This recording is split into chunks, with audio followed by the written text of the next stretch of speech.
thought the guys were very intent on playing together, and really sharing the basketball and, sending a message that they're capable of doing that. And it was really good to see from that perspective. And hard to sustain that, but definitely a great quarter and shows you what our guys are capable of. Coach, you guys have 25 assists.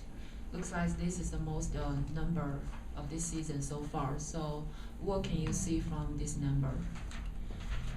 Well, we should be a high percentage assist team in terms of made field goals and those being assisted, because we try and make sure that the ball's being moved, with the pass and not as much dribbling.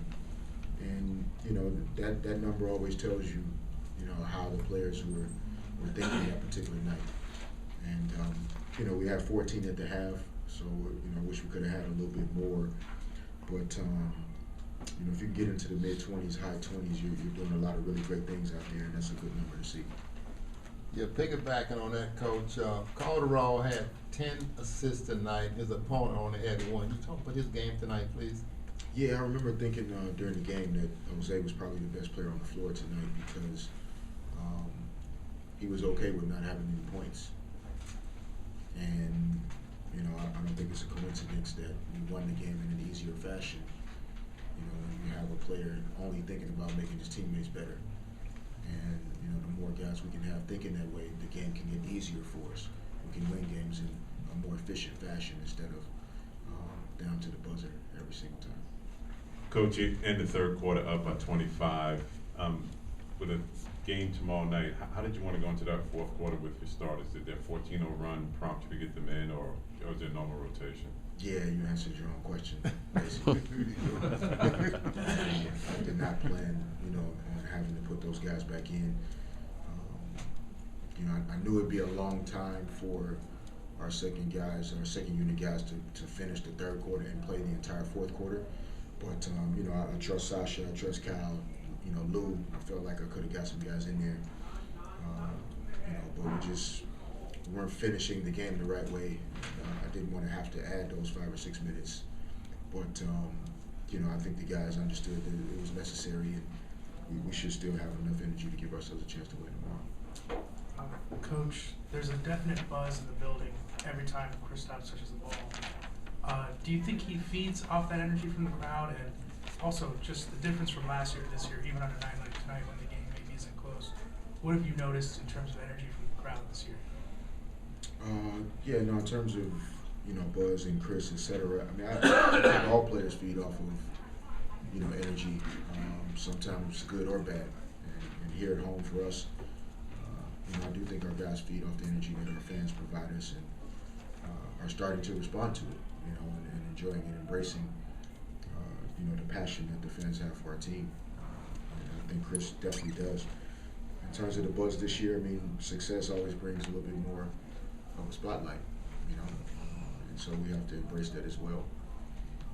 Appreciate the struggles, learn from them, and I think we have a number of guys that have done that, including myself, and we're just trying to get better every day. Coach, you've talked a lot about not wanting your offense to be over-reliant on Carmelo, having all 5 guys play a significant role. Was tonight the best example of what you mean when you say those things? One of, for sure, in terms of, 20 games into our season, we figured out a way to win 10 games, but they haven't looked this way necessarily. I thought the game against Houston was indicative of what we're trying to do, even though we didn't have Carmelo on the floor. But that type of balance where you have multiple guys have an opportunity to make the defense work, and that makes the game easier for everybody, including Melo. And that's what the goal should be, is to be a team. And to force people to have to plan for everybody, plan for our entire offense.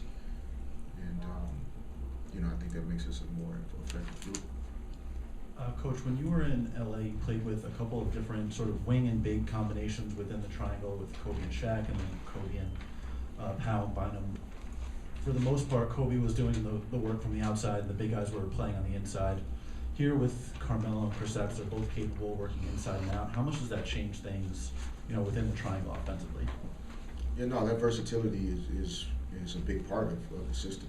And, being able to kind of utilize the advantages of the different lineups to be effective.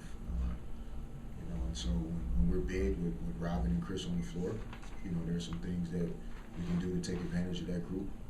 And then sometimes we can go small and open up the floor a little bit more.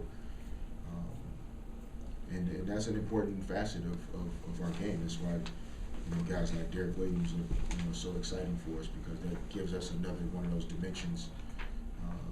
You know, so when you compare Bynum and Gasol and Kobe and how we had to play when those three guys are on the floor compared to when it's Odom and Gasol and Kobe, it's a little bit of a different way that you can attack teams. And you know, we can't compare ourselves to championship teams at this point, but we're hoping that the versatility that a number of our guys give us, you know, that we can, you know, at least shoot for the stars and become a team that can still score points regardless of which lineup we have on the court.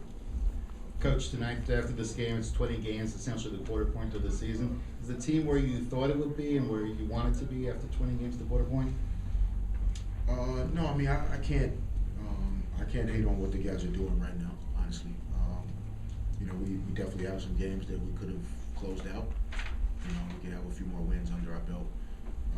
But to, you know, to question what the guys are doing and how hard they're trying to do what we're asking of them, you know, I think they're meeting those expectations. But, you know, like I said before, we're not shooting for 500. Our goal is not to be average. So I'm always going to continue to push and expect more from our group. And you know, that's what my job requires, and that's what they signed up for, so we'll keep pushing.